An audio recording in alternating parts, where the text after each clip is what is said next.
Nuestro buen Dios, una vez más, estamos delante de ti, reunidos de esta manera virtual, reconociéndote a ti como el Dios soberano de la historia, y sabemos, oh Dios, que si estamos en estas circunstancias ahorita es porque tú así lo has ordenado, y confiamos en tu bondad y en tu sabiduría, en tus propósitos gloriosos y en el bien que estás buscando para tu iglesia.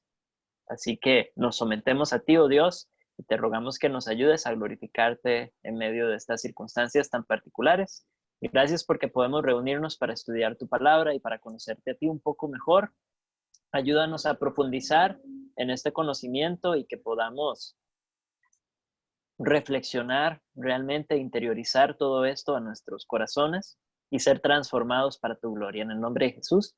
Amén. Ay, perdonen. Muy bien, ahora sí, vamos a arrancar.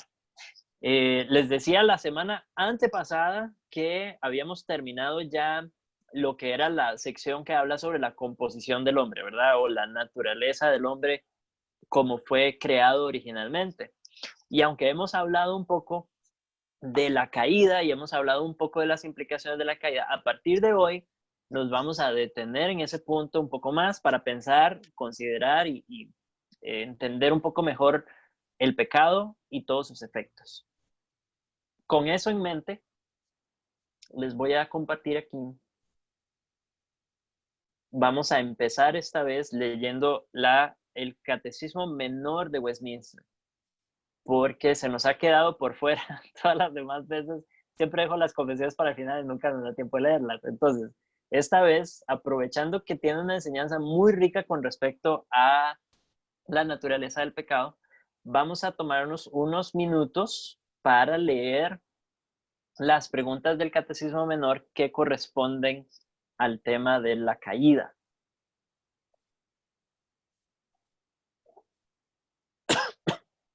Entonces, bueno, como ustedes ven ahí, ya habíamos visto el tema de la naturaleza original del hombre, cómo Dios lo había creado, lo había colocado en el huerto, ¿verdad? Toda esa parte. Entonces, vamos a arrancar ahorita en la pregunta 13, que ustedes ven aquí, y dice así: ¿permanecieron nuestros primeros padres en el estado en que fueron creados? Respuesta: nuestros primeros padres, dejados a su propio libre albedrío, cayeron del estado en que fueron creados, pecando contra Dios. Ya hemos hablado de este punto, ¿verdad? Nada más quisiera señalar la palabra o las palabras libre albedrío porque en nuestros círculos reformados tienen una connotación negativa, porque se suele aplicar a todos los seres humanos en este momento, no solamente a Adán y Eva en el momento en que fueron creados. Entonces, Adán y Eva fueron creados con libertad de escoger. Y recordemos que aunque eran buenos, santos, justos, perfectos delante de Dios, ellos tenían una naturaleza mutable. Y al tener esa naturaleza mutable fue que tuvieron la posibilidad de escoger el mal o de escoger desobedecer en lugar de escoger el bien y de escoger obedecer. Entonces, ellos gozaron de lo que es verdaderamente libre albedrío, ¿verdad? La capacidad de elegir entre el bien y el mal. Nosotros, como criaturas que hemos heredado la caída y sus consecuencias en nuestra naturaleza, nosotros no tenemos la capacidad de elegir el bien. Por naturaleza, elegimos siempre el mal. Entonces, ahí es donde radica la diferencia. Por eso sí podemos hablar de libre albedrío. Incluso para nosotros podemos hablar de libre albedrío en el sentido de que podemos elegir entre muchas opciones, pero no podemos elegir nunca el bien. Los seres humanos caídos solamente pueden elegir el mal. Pueden elegir un mal u otro, pero nunca pueden elegir el bien. Entonces hay un libre albedrío sujeto a la naturaleza del hombre, sujeto a su naturaleza caída. Nada más quería aclarar eso. Pero el punto es que ellos pecaron entonces contra Dios y luego el catecismo hace la siguiente pregunta. Pregunta 14. ¿Qué es el pecado? El pecado es cualquier falta de conformidad con la ley de Dios o transgresión de ella. Notan las dos caras. Conformidad a la ley, no conformarse a la ley de Dios o transgredir la ley de Dios. eh, como doble posición, ¿verdad? Ante la ley de Dios. El hecho de no conformarse activamente, no solamente no solamente haciendo lo malo, sino no haciendo lo bueno. Y una transgresión de ella propiamente violentando los mandamientos de Dios. Entonces, lo que define el pecado, en última instancia, es la voluntad revelada de Dios. Eso tenemos que tenerlo claro. Lo que es malo lo define Dios y lo que es bueno lo define Dios. No es un tema de consenso cultural, no es un tema de lo que a mí me gusta, de lo que a mí me gustaría hacer o de lo que yo creo en mi concepción que es bueno o que es mejor o que es agradable, sino lo que Dios ha determinado y ha revelado como su Bueno, voluntad, que porque no Sofía, es una cuestión antojadiza tampoco, sino que obedece a su naturaleza, que es santa y perfecta en todo. Entonces, podemos esperar que un Dios que es sabio, santo y perfecto en todo su ser, al revelar su voluntad a través de la ley, esa ley que él revela es también santa, buena y perfecta en todo sentido. ¿Okay? Nunca es antojadizo, nunca es porque a Dios se le dio el capricho de decidir que X era malo, pero él bien podría haber dicho que eso era bueno. No, es que obedece a su naturaleza perfecta. ¿Cuál fue el pecado por el cual nuestros primeros padres cayeron del estado en que fueron creados? El pecado por el cual nuestros primeros padres cayeron del estado en que fueron creados fue el comer del fruto prohibido. Conocemos la historia, no nos vamos a meter ahí en detalles, pero ese fue el pecado en sí, ¿verdad? Ahora, voy a pedirles que apaguen los micrófonos. Estoy oyendo ahí como ruido de casa, ruido de conversaciones. Y entonces, yo sé que están ahí en sus casas, posiblemente con su familia, y a veces es difícil lograr silencio de aquel lado. No se los estoy pidiendo, nada más apaguen el micrófono. El tema de la desobediencia, propiamente la acción desobediente fue comer del fruto, pero podemos ampliar toda esa historia y lo vamos a hacer todo lo que, cómo llegaron a ese punto, porque no fue simplemente que pecaron y ya, sino que hay toda una narración, ¿verdad? De la tentación de la serpiente, la respuesta de Eva, la respuesta o ausencia de respuesta en el caso de Adán y todo lo que se desenvolvió ahí, ¿verdad? Y desembocó en el hecho de que comieron del fruto. Muy bien. ¿Cayó toda la raza humana en la primera transgresión de Adán? Pregunta 16.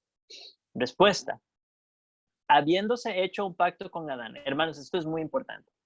Habiéndose hecho un pacto con Adán, no solo para él, sino también para su posteridad, toda la raza humana descendiente de Adán por generación ordinaria pecó y cayó en él en su primera transgresión. Muchas veces hay un sentimiento como de injusticia cuando pensamos en el hecho de que los que cayeron fueron Adán y Eva, ¿por qué tengo que pagar yo los platos rotos? ¿Verdad? ¿Por qué soy yo, tantos años después, culpable de un pecado que no cometí? ¿Verdad? Podemos hacernos esa pregunta. Y es una pregunta válida, pero tenemos que entender entonces la enseñanza de las Escrituras al respecto. Nuestro Dios es un Dios de pacto. Así como Él nos había creado a nosotros como seres de pacto, nosotros somos seres de pacto porque nuestro Dios es un Dios de pacto.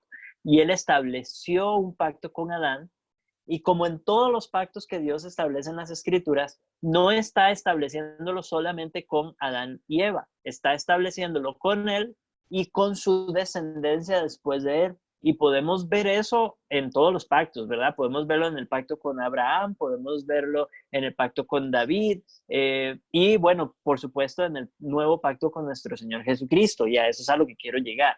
Si usted tiene problemas para encontrar su culpabilidad, por decirlo así, en el mismo pecado de Adán, entonces va a tener problemas para encontrar su justicia en la misma obediencia de Cristo, porque es el mismo principio.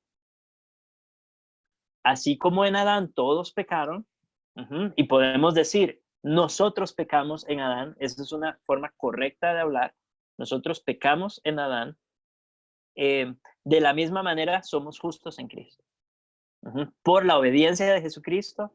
Entonces, esa misma obediencia nos es imputada a nosotros. La salvación que disfrutamos en Jesucristo descansa exactamente en el mismo principio de representación que el de la caída. Entonces, así como caímos en Adán, así somos justificados en Cristo. Muy bien. ¿Preguntas hasta aquí o comentarios?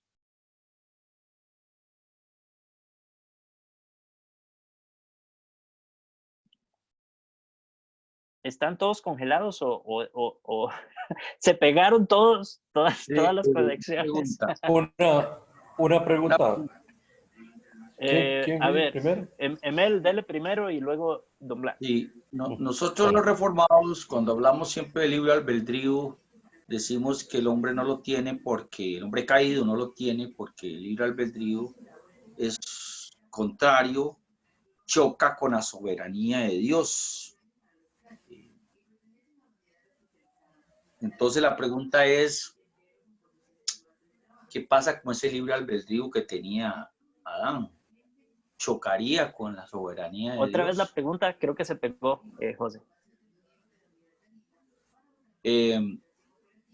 Ya dije que nosotros los reformados tenemos un concepto de que el libre albedrío choca con la soberanía de Dios, el libre albedrío del hombre caído. O sea, el hombre caído no tiene soberanía, no tiene el libre albedrío. Pero, ¿qué pasa en el caso de Adán? Adán tenía libre albedrío, ¿eso no chocaría con la soberanía de Dios? Es mi pregunta. Eso es. Ok, se está cortando bastante, no sé si soy yo o si todos están teniendo la misma experiencia de que no se escucha bien, pero creo que entiendo la pregunta. Yo sí lo escuché Con lo que claro, logré digamos, la de escuchar. Mel. Entonces, sí la escucho claro. Entonces puedo ser yo. Voy a hacer algo. Voy a tratar de cambiar la conexión porque tenemos dos aquí en la casa. Creo que estoy conectado a la débil en este momento. Entonces, permítame un momento nada más para ver si soy yo el problema.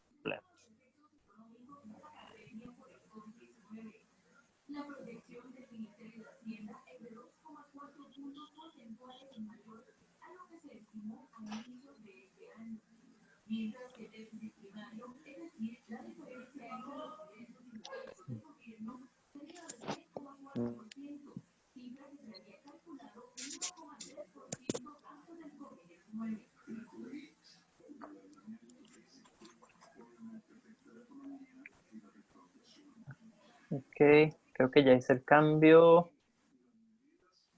A ver. Debería estar más estable ahorita. A ver, José Mel, perdón, entonces, creo que el punto es hablar del libre albedrío propiamente, ¿verdad? Aplicándolo a nosotros en este momento versus el libre albedrío que... En el caso de nosotros, si creemos los reformados, que el hombre no tiene libre albedrío, el hombre caído. Pero en el caso de Adán, se dice que tenía libre albedrío. Mi pregunta es, ¿choca ese libre albedrío que tenía Adán con la soberanía de Dios? El libre albedrío de Adán, que se choca con la soberanía de Dios. No, no. Y nosotros también tenemos libre albedrío, pero debe entenderse apropiadamente, ¿verdad? La libertad de elegir dentro de su naturaleza. Eso es el libre albedrío. Entonces, Adán y Eva tenían libre albedrío, la capacidad de elegir dentro de su naturaleza, y esa naturaleza era mutable. Era buena, perfecta, justa, ¿verdad? En el momento de su creación, pero mutable. Entonces, de ahí se da el origen de la desobediencia. No podemos entrar en demasiado detalle en ese punto porque pecaríamos de hablar más de lo que la Biblia nos dice. Entonces, yo sé que surgen algunas preguntas y hay misterio en todo ese asunto en cuanto a la soberanía de Dios y por qué los creó mutables, etcétera. Eso no lo sabemos, no sabemos la respuesta 100% directa. En nuestro caso, podemos hablar de libre albedrío entendido estrictamente como, de nuevo, la libertad de elegir dentro de nuestra naturaleza. Nuestra naturaleza ahora es una naturaleza caída, heredada de Adán y Eva. Por lo tanto, tenemos libertad de escoger, pero nunca podremos escoger el bien. Siempre vamos a escoger el mal. Siempre vamos a elegir pecar. porque esa es nuestra naturaleza. No puede un árbol malo dar buen fruto, ni puede el árbol bueno dar mal fruto. Entonces, el error es que muchas veces, bueno, no nos vamos a meter en el tema filosófico, pero el punto es que lo que determina la voluntad del hombre es su naturaleza interna. Y de esto hablamos un poco en el curso anterior, ¿verdad? La naturaleza interna del ser es lo que va a producir, es lo que va a dirigir o a regir la voluntad. Entonces, al tener una naturaleza caída, nuestra voluntad siempre va a elegir o siempre vamos a ser movidos hacia el pecado, hacia el mal. Entonces, podemos decir que hay, por eso hacía así cada vez que decía libre albedrío, porque es libre en el sentido de libre de elegir, pero no es libre en el sentido de libertad del pecado, porque más bien es esclavo del pecado. Escucho ruido ahí de nuevo. Hay un micrófono abierto, yo creo. Si pueden cerrarlo, por favor.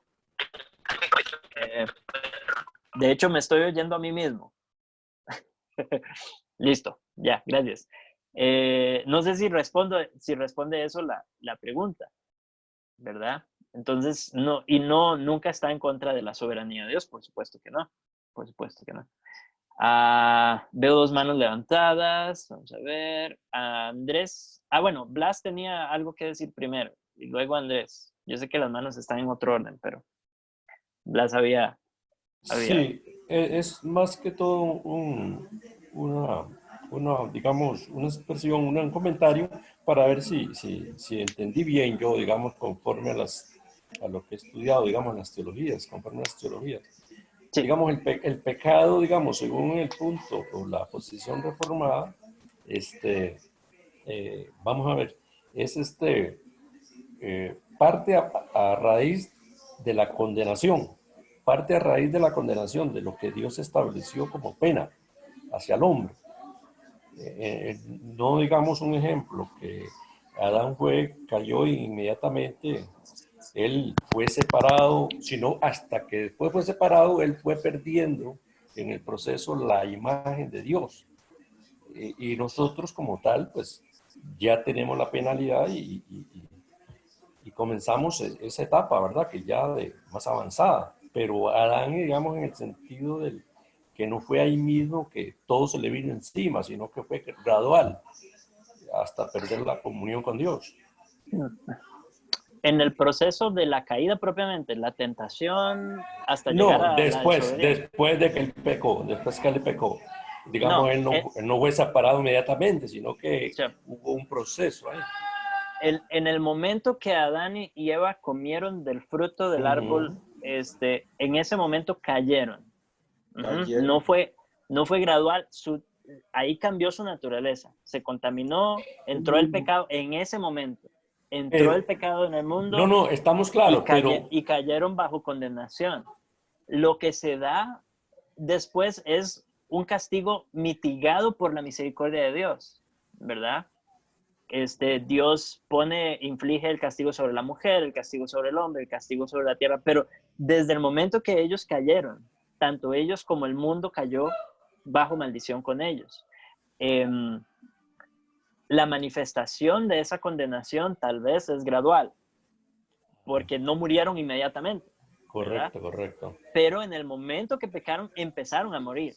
En el momento que pecaron, empezaron a envejecer, empezaron a decaer, ¿verdad?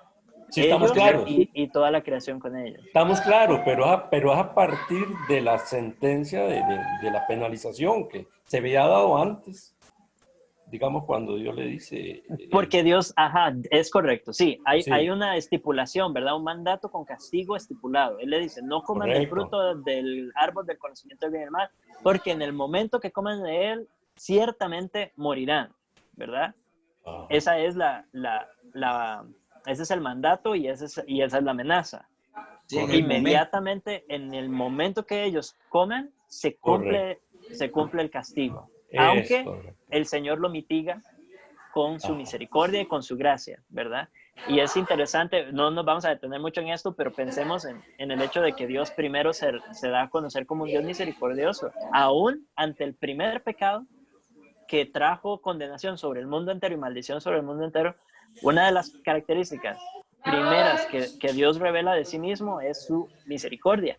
A pesar de que más adelante en la revelación, Él empieza a revelar también su justicia, su ira contra el pecado, su furor, ¿verdad? Queda muy claro que es un Dios santo, santo, santo, que castiga el pecado, que no lo tolera. Pero esa no es la primera revelación que da. Nada más para que veamos, incluso cuando se revela a Moisés, Él dice que Él es Jehová, Jehová, ¿verdad? Que castiga el pecado, pero que hace misericordia a millares. Habla de que castiga el pecado hasta la tercera o cuarta generación, pero que hace misericordia a millares. Entonces siempre hay un énfasis en esa gracia salvadora también de nuestro Señor, ¿verdad? Sin dejar de lado su justicia, que es severa. Sí, Andrés. sí, digamos, Ah, yo más que todo era para enfatizar de que, digamos, la depravación, digamos, de Adán y Eva no fue de la noche a la mañana, sino que ciertamente que ya había una sentencia y ya había, digamos, una pena, digamos, pero que no se cumplió inmediatamente, sino que fue o sea, él fue, digamos, perdiendo su imagen. no, Al- vamos a afinar un poco. ahí, En el momento que ellos caen, la depravación entra, ¿verdad? sí, Ellos quedan Entra. depravados ya, totalmente en ese momento. No fue gradual. Quizá la manifestación de esa depravación es gradual y correcto. conforme va avanzando la historia vamos viendo más evidencias de esa caída y vemos cómo desemboca en la muerte de Abel, ¿verdad? De mano de su propio hermano. Adán y Eva no asesinaron a nadie, Sí, sino sí. que fue Caín quien lo hizo. Entonces se puede ver como que va escalando, pareciera, pero no, la No, no, depravación entró completa está en bien. Adán y entró completa en Eva y Sí, empieza a manifestarse quizá gradualmente. gradualmente conforme avanza la historia. En Sí, así nuestro es. caso es igual, nosotros nacemos depravados, en Mm, pecado somos concebidos, pero correcto, un bebé recién nacido no anda diciendo palabrotas ni matando, ¿verdad? correcto, correcto. Entonces también, No porque no esté caído, sino porque posiblemente no tiene la capacidad en ese momento correcto. de pecar de esa manera, pero su naturaleza está completamente corrompida. Sí, estoy de acuerdo. Eso es lo que quería enfatizar más que todo, que la sentencia estaba dada, pero su manifestación, como lo estabas manifestando, es la que se da gradualmente. ¿Está bien? Sí, sí, Correcto, en ese sentido sí. Andrés, ahora correcto. sí. Hola, hola, Hola, saludos. hola. Eh, no, nada más quería hacer un comentario que Sí, me parece, bueno, todo me ha gustado mucho, está muy bonito y nada más quería comentar un segundo ahí acerca lo del libre albedrío y ese tema, porque es un tema que yo veo que causa mucha como pregunta y así, ¿verdad? sí, Hace, correcto. hace no mucho estuve predicando ese tema, o bueno, enseñando ese tema en la iglesia y por el capítulo 9 de Westminster que lo toca, ¿verdad?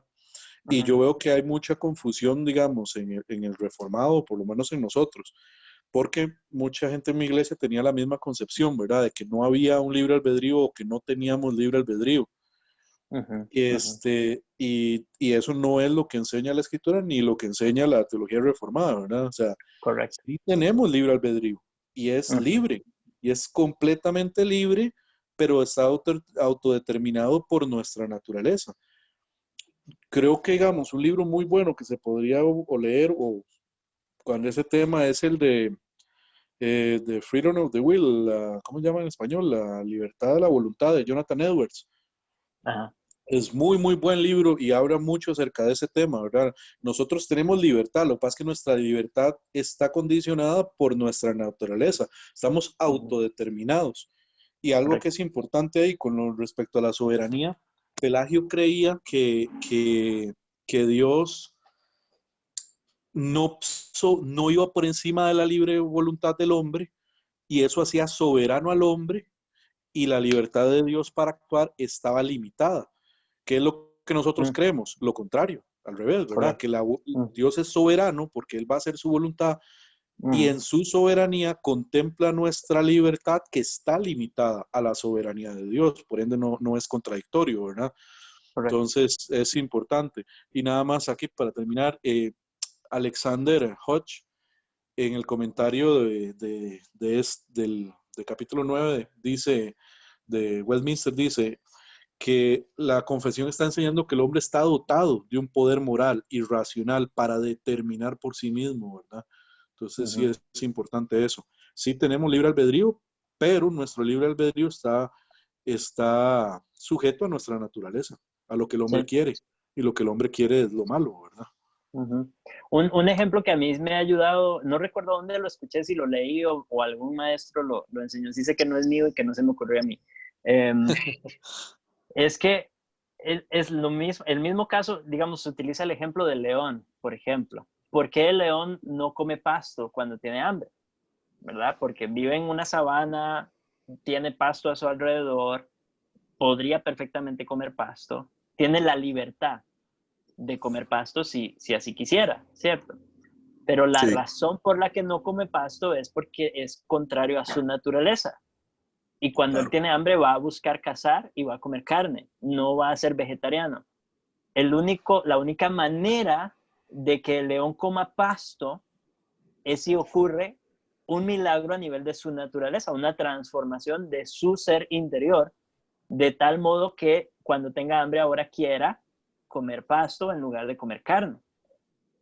Algo así muy escueto quizá, es lo que podemos aplicar a nosotros.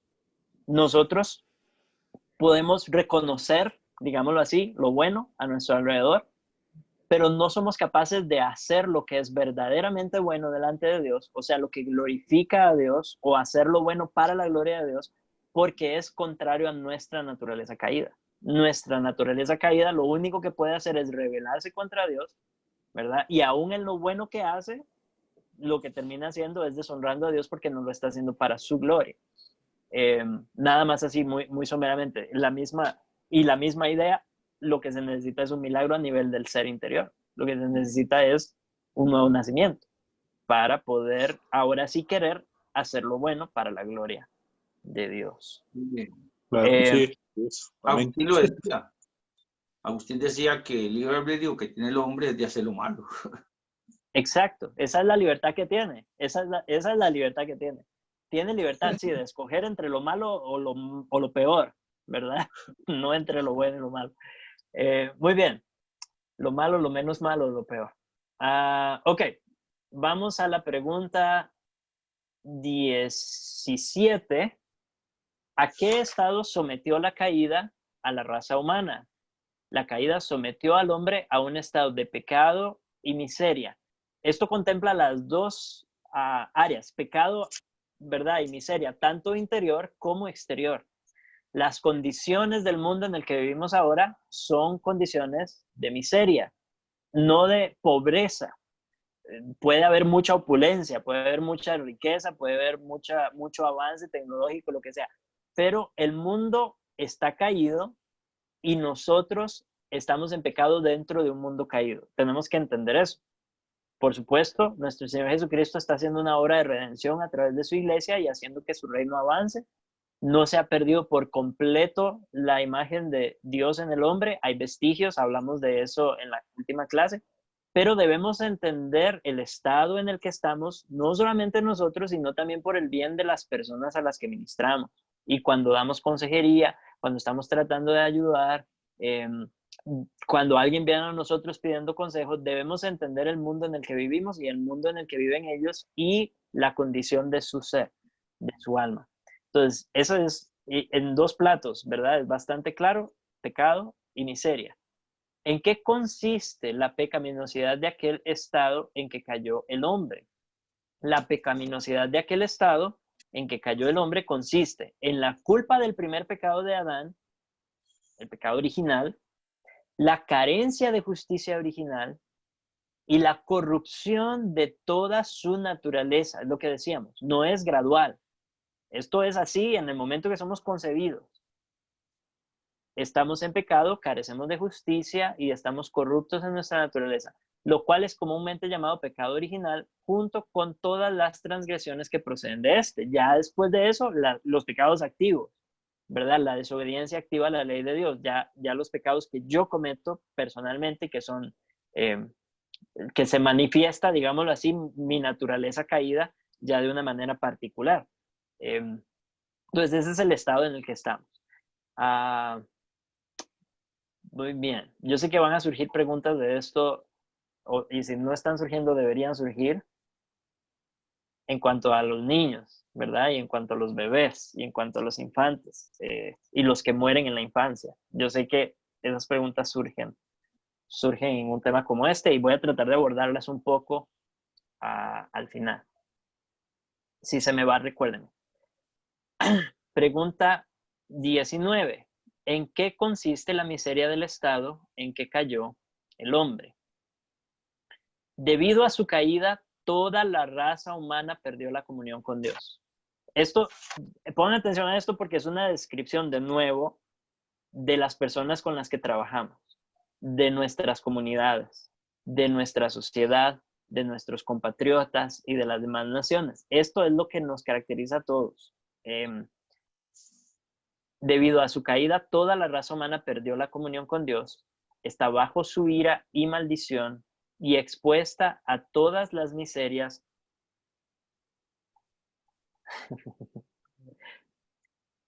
de esta vida, a la muerte misma y a los sufrimientos del infierno para siempre. Entonces, no es una condición bonita, ¿verdad? Y entonces el mensaje, esto nos coloca en perspectiva un poco, porque creo que habíamos hablado de esto, que a veces la gente viene con problemas y situaciones y buscando consejo, buscando ayuda. Y nosotros queremos resolver eso y apagar ese fuego como si eso que ellos nos están comunicando fuera su problema más importante, porque para ellos en ese momento es su problema más importante, para ellos. Pero nosotros debemos entrar con la cabeza un poco fría. No quiero decir que no debemos identificarnos con el dolor que están sufriendo, que si están enfrentando una enfermedad, que si han perdido a un ser querido, que si su cónyuge le fue infiel, que lo que sea, ¿verdad? Con lo que se nos presenten. Esos problemas son reales, pero son reales y también son expresiones de algo más profundo, del hecho de que este mundo está bajo maldición, del hecho de que hay pecado en el mundo y del hecho de que ellos mismos tienen un problema más serio que su relación matrimonial, más serio que la pérdida de un ser querido, y es el problema de su propio pecado y su condición delante de Dios. El hecho de que ellos mismos están bajo la ira de Dios, bajo maldición. Estoy hablando de incrédulos, ¿verdad? Están bajo la ira de Dios, están bajo maldición, están expuestos a los sufrimientos de esta tierra, que eso es lo que usualmente los trae a buscar consejería o a buscar una iglesia, a buscar a Dios, pero también les espera un sufrimiento mayor si no se resuelve ese problema principal, que es el problema de su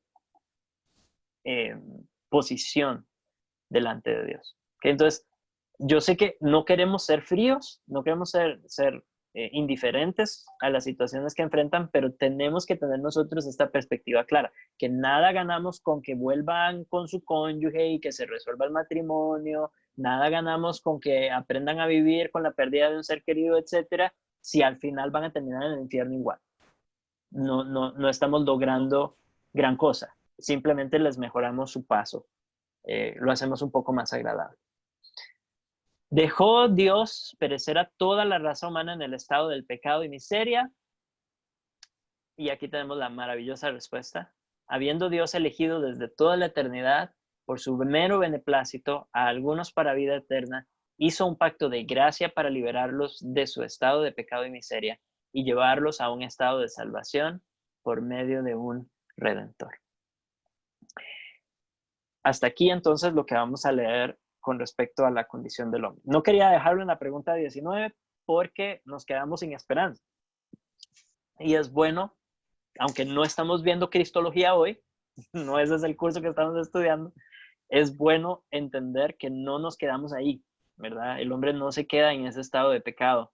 Dios no lo deja en ese estado de pecado y miseria, sino que Él ha elegido salvar a su pueblo. Muy bien. Voy a pasar ahora a... Quiero que abran sus Biblias conmigo en Efesios, capítulo 2.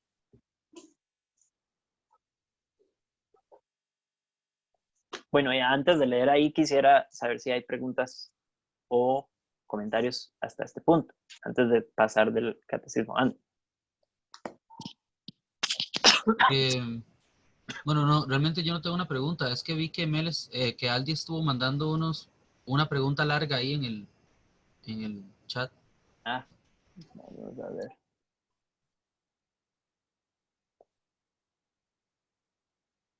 Dice, cuando se habla de bebés, mucha gente lo mira desde el enfoque corporal. Por eso muchos no quieren aceptar de que ellos también sean destinados a la condenación. ¿Cómo se explica eso? Aunque de mi parte lo veo desde el asunto del alma, no del cuerpo. Como les dije, el tema de los bebés sí lo vamos a tratar. Bueno, podría hacerlo de una vez si quieren, antes de pasar a Efesios. Hemos estado hablando de esto recientemente, lo tengo un poco fresco, porque una amiga nuestra, una amiga de la familia, tiene una amiga que recientemente ella y su esposo perdieron a su bebé. Entonces, la amiga de mi esposa se nos acerca preguntándonos como qué esperanza puede darle ella a estos padres que han perdido a su bebé. El bebé no había nacido, no llegó a nacer. O no, yo creo que sí nació. Nació 7mesino, muy subdesarrollado, los pulmones no se desarrollaron. Entonces vivió un poco nada más fuera del útero y luego ya falleció.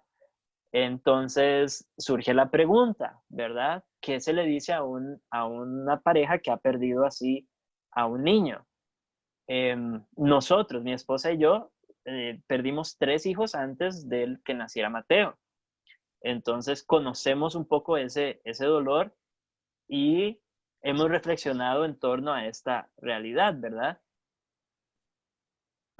Primero, en el caso de los padres cristianos de niños eh, que nacieron que murieron, perdón, en la infancia o que no llegaron a nacer. La Biblia sí ofrece muchísima esperanza en el sentido de que son hijos del pacto, hijos que nacieron o que habían nacido dentro del pacto, hijos concebidos dentro del pacto. Entonces, los padres cristianos, y uso el ejemplo de David en esto, cuando David comete pecado con Betsabé, ella queda embarazada, ¿verdad? Y de hecho de ahí se da mucho de está buenísimo este tema porque con David podemos hablar tanto del pecado como del asunto de los bebés. Eh, David no solamente comete adulterio, sino que manda matar al esposo. Ocurren un montón de cosas, ¿verdad? En ese corazón depravado, porque primero comete el adulterio con ella, se da cuenta de que está embarazada, entonces trata de engañar al marido, tratando de convencerlo de que se acueste con ella para que ya cuando se dé a todas luces que está embarazada, el esposo crea que es de él, ¿verdad? Pero el esposo se niega porque están en medio de guerra y él dice, ¿cómo voy yo a ir a acostarme con mi esposa y estar ahí tranquilo y pasarla bien con ella cuando todo el ejército está en campamento y no están con sus familias? Entonces, Urias se niega a, a ir con su esposa. Y entonces ya a David se le ocurre el último punto de su esquema, ¿verdad? De su plan maléfico es enviar con el mismo esposo una carta al general diciéndole que lo coloque al frente de la batalla y que lo abandone ahí para que muera. Y efectivamente, él muere en batalla. Luego se da la confrontación que todos conocemos de parte de Natán. Natán llega, confronta a David con la historia del, creo que es un corderito o una oveja, no me acuerdo. No voy a entrar en esa historia, pero el punto es que David es convencido de pecado a través de la exhortación que le hace Natán. Y Natán le dice que el castigo va a ser que su hijo va a morir. El niño nace y enferma. Y entonces David empieza a orar y él ayuna y le pide a Dios que lo salve, que salve al bebé, ¿verdad? Y está ahí postrado, vestido de cilicio, y no come, no se levanta, está solamente orando, clamando a Dios que perdone que salve la vida del niño. Al final el niño muere.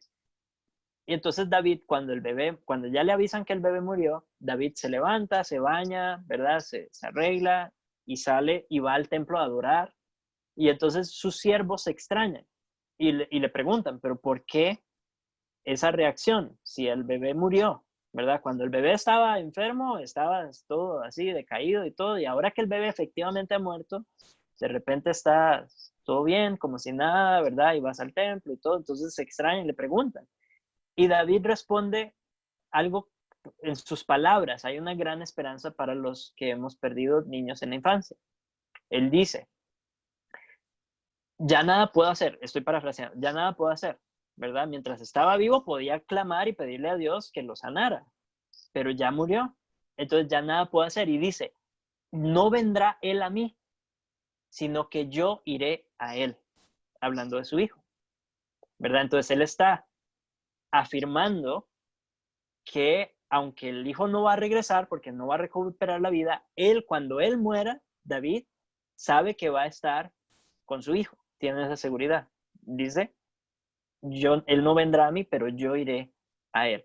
Entonces, esta es solamente una historia que confirma de alguna manera la enseñanza de la iglesia en torno a los hijos que mueren en la infancia de padres creyentes. Los hijos de padres creyentes que mueren en la infancia son hijos del pacto y hay cierta seguridad de que el Señor los lleva con él por su gracia. En las confesiones habla de los hijos elegidos, ¿verdad? Y deja mucho ahí por decir. Pero en el caso de los hijos de creyentes, esto es lo que podemos decir. En el caso de los hijos de no creyentes, la Biblia no dice tanto explícitamente, es un poco más por implicación lo que podemos entender. Vamos a ver.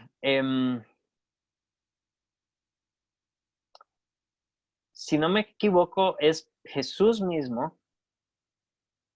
La primera es en Romanos, cuando Pablo dice que no tienen excusa porque, hablando de la humanidad, ¿verdad? Dice que ellos tienen el testimonio de la creación, pueden ver la creación, ahí hay testimonio de la soberanía de Dios, del poder de Dios, de la deidad de Dios, de la sabiduría de Dios, etc.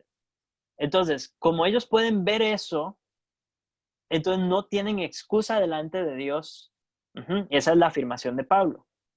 No tienen excusa porque lo que es evidente de Dios les es manifiesto en la creación.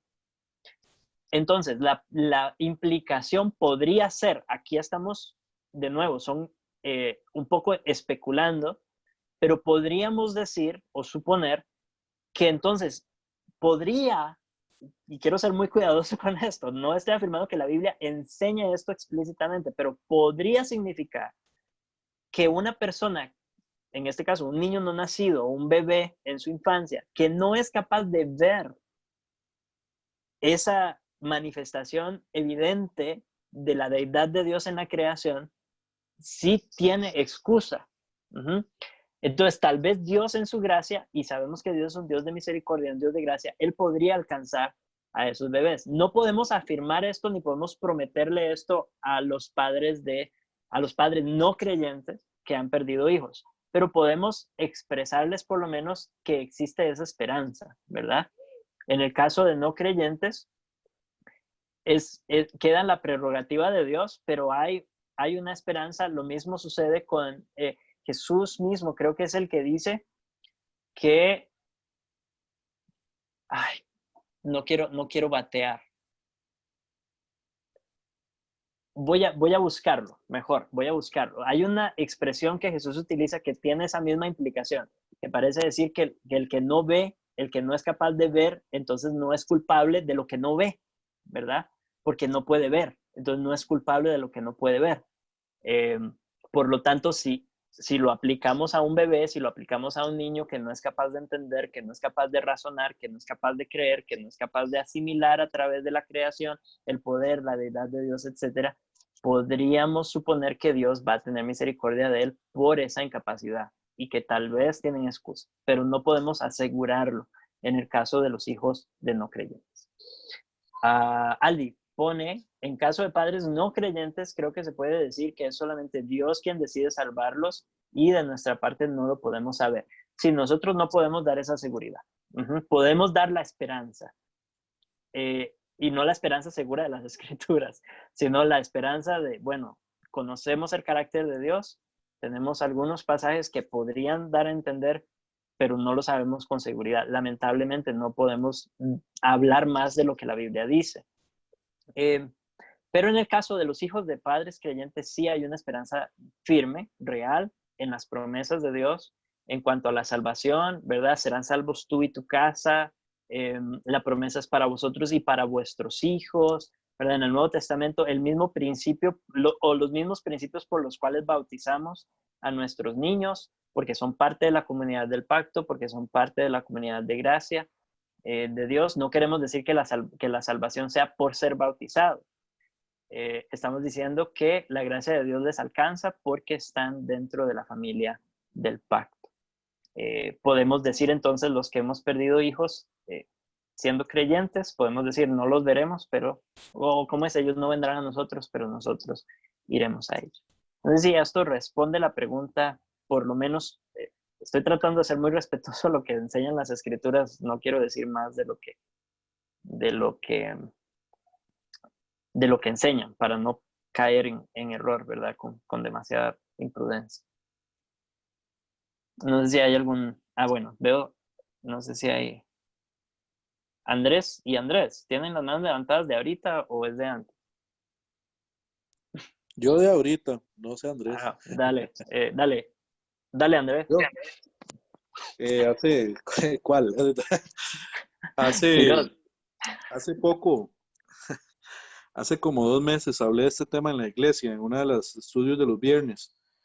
Y yo le planteé a la iglesia que yo considero que mi inclinación es creer definitivamente de que todos los infantes van al cielo, ya sean hijos de creyentes o no, ¿verdad? Obviamente con los hijos de creyentes a todo lo que vos decías ahorita, ¿verdad?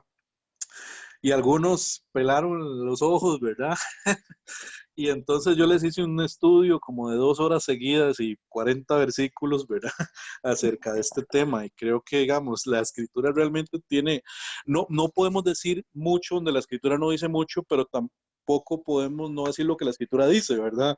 Correcto. Creo que eso es muy importante. Y la escritura creo que revela, pues, algunas cosas importantes acerca de este tema. No tengo todos los versículos y todo el estudio porque no lo tengo aquí a mano, pero sí recuerdo algunas cosas. Por ejemplo, en el Antiguo Testamento hay un caso en el que se habla de un hijo de un pagano, ¿verdad? Y se habla de manera positiva o piadosa de parte de Dios. También la escritura dice en Job que como Dios le dice a Job, ¿cómo yo no voy a tener misericordia? Si hay, no me acuerdo cuántos, 100,000, es que no me acuerdo el monto exacto, ¿verdad? De personas que no pueden discernir de su mano derecha y la izquierda. Entonces, obviamente Jonás, está hablando de... ¿Ah? Con Jonás, ¿no es? Sí, con Jonás, ¿qué dije yo? Job. No, con Jonás, cuando va a Nínive. Sí, Sí, correcto. De que no pueden discernir de su mano derecha y su mano izquierda, ¿verdad? Entonces, los teólogos dicen que claramente se refiere a niños o a personas discapacitadas, digamos, de alguna capacidad intelectual, que es lo mismo que dice la Confesión de Westminster. Y la Escritura dice una y otra vez, que cada persona se condena por sus pecados, por la decisión de sus pecados. Entonces, ahora, si todos los infantes que son salvos por gracia, eso es importante aclararlo, ¿verdad? Correcto. El infante que es salvo por gracia, no porque lo merezca, ¿verdad? Ajá. Es salvo por la gracia de Dios, por la cruz de Cristo, ¿verdad? Por supuesto, por elección. Sí. Calvino decía, aquí tengo una cita, dice, sería demasiado cruel excluir esa edad de la gracia de la redención. Es una audacia irreligiosa alejar del rebaño de Cristo a aquellos a quienes él cargó en su pecho y cerrarle la puerta como extraños cuando él no quiso detenerlos. Charles Hodge dice, él nos dice que de los tales es el reino de los cielos, como si el cielo estuviera en gran medida constituido de las almas de infantes redimidos. Y William Hendrickson nos dice en su comentario del Evangelio de Marcos que es significativo que Cristo no los haya visto como pequeños paganos, sino que los haya visto como si estuvieran en el reino. Entonces hay algunas contribuciones que hay aquí, porque me parece que es un tema muy importante. También hay algo importante, y es que en la época de la Reforma, los católicos decían que los niños no bautizados se iban al limbo, ¿verdad? Y los arminianos decían que, es interesante, porque ahora los arminianos dicen que se van al cielo y los calvinistas dicen que se van al infierno, ¿verdad? Cuando eso nunca, nunca fue una postura reformada en sí. Los que no dicen que se van al cielo dicen que no saben y se quedan callados, pero ninguno dice lo otro. ¿Por qué? Porque lo que la postura arminiana decía era que como los niños no pueden escoger a Cristo, entonces no pueden alcanzar la redención, ¿verdad? Porque Claro. por elección. Claro, con los siglos cambiaron eso, hicieron un sancoche, ¿verdad? Sí. También, sí, sí, Zwinglio tenía la misma postura y Carlos Spurgeon tiene un comentario muy fuerte con respecto a ese tema también. Entonces yo pienso que no podemos asegurar a ciencia cierta algo, o sea, yo no puedo decirlo como si fuera doctrina, pero tampoco Exacto. podemos tener temor a la hora de opinar y dar una opinión porque los grandes hombres, los grandes teólogos lo han hecho, ¿verdad? Claro. Muy bien. Daniel, Gracias. Excelente, Disculpe por Andrés. durar tanto. No, perfecto. Gracias. Daniel, yo creo que ya encontré el versículo que usted andaba buscando. Gracias, Josimel. Vea, Dígalo, por dice favor. así, a ver si es el mismo, el que usted estaba A ver, pensando. dele. San Juan 9:41. Jesús les respondió, si fueses ciegos, no tendríais pecado, mas ahora, porque decís, vemos, vuestro pecado permanece. Es Lo que está correcto. diciendo el hermano es que igual, nosotros somos igual que un niño, nosotros no podemos elegir a Dios, no podemos escoger a Dios. Dios en su soberana voluntad elige. Y ahí queda, ni nosotros incluso podemos escoger a Dios, solo Dios nos escoge, Él es en su soberana elección. Sí, lo Quizás que debe quedar clarísimo ese punto, ¿verdad? sí, Que lo que enfatiza Andrés, el hecho de que sí, es salvo, todo el que es salvo, cualquiera que sea salvo, la edad que sea, es salvo sí, por gracia, ¿verdad? Nunca por salvo por mérito gracia, propio no, no ni puede por una escoger a Dios. condición inherente. Yo no sé si ese Eh, versículo es el ese 9:41 es, de... ese bueno, es exactamente el que estaba tratando de exactamente. recordar. Gracias. Está bien. De nuevo, hermanos, recordemos que hay mucho que podemos aprender de las escrituras por buena y necesaria, ¿verdad?, implicación. Entonces, creo que este tema entra en ese punto, ¿verdad? Porque si bien las escrituras no dicen explícitamente así como quisiéramos escucharlo, sí tiene suficientes principios para tomar una postura firme, para tomar una postura sólida, bastante confiada, digámoslo así. Pero el temor, de nuevo, lo que dijo Andrés y lo que les dije es que no podemos enseñarlo como doctrina 100% categórica, ¿verdad? Pero y de nuevo, quiero enfatizar el hecho de que nuestro Señor se ha manifestado como un Dios que hace misericordia a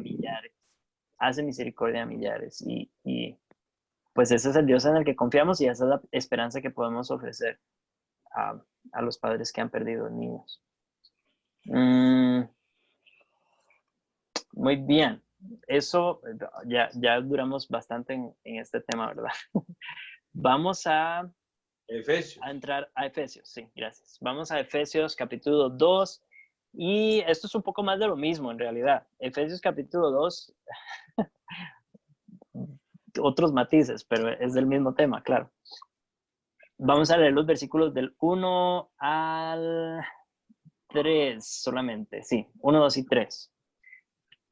Dice así, en mi versión creo que tengo la Biblia de las Américas. Estabais muertos en vuestros delitos y pecados, en los cuales anduvisteis en otro tiempo según la corriente de este mundo, conforme al príncipe de la potestad del aire, el espíritu que ahora opera en los hijos de desobediencia, entre los cuales también todos nosotros en otro tiempo vivíamos en las pasiones de nuestra carne, satisfaciendo los deseos de la carne y de la muerte, y éramos por naturaleza hijos de ira, lo mismo que los demás. Este es un diagnóstico de lo que significa ser criaturas caídas.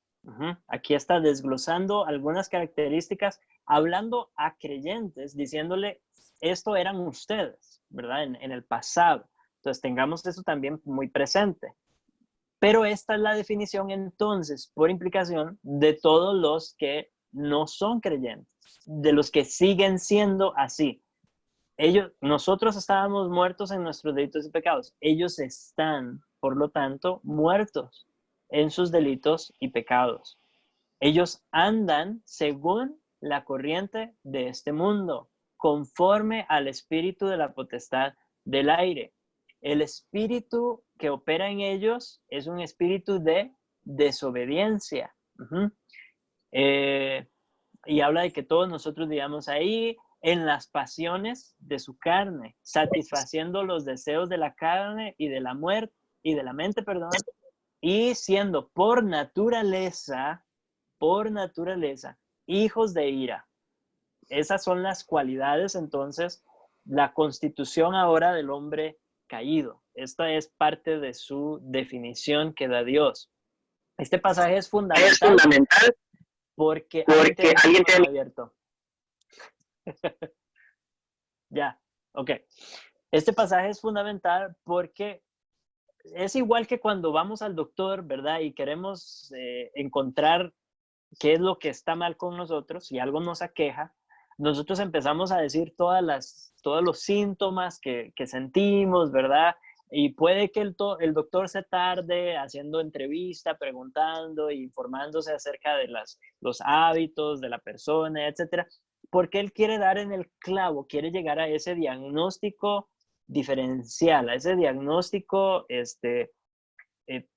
central, digámoslo así, porque muchos síntomas pueden señalar otras cosas o pueden señalar lo que él está buscando. Entonces, necesita informarse bien y necesita definir claramente cuál es el diagnóstico, porque solamente teniendo el problema claro se puede dar el medicamento, el tratamiento necesario para salir de esa condición. Entonces, la prescripción de los medicamentos, la receta, etcétera, va a depender de un diagnóstico correcto. Aquí entra en juego un poco, es tanto lo que Dios hace con los seres humanos como lo que nosotros debemos tener claro a la hora de tratar con otros seres humanos en el ministerio, y es el diagnóstico de Dios. ¿Qué es lo que Dios está diciendo que está mal con los hombres? Entonces nosotros, por la gracia de Dios, no tenemos que andar revoloteando y entrevistando demasiado para saber cuál es el meollo del asunto, cuál es el problema central. El problema central entonces es una naturaleza caída, es el pecado que gobierna la naturaleza del hombre con todas las características que nos da Efesios. Y entonces la solución también Dios nos la da. Y podemos entonces centrarnos en el problema y darle a la gente, a las personas que están buscando, la solución que Dios da.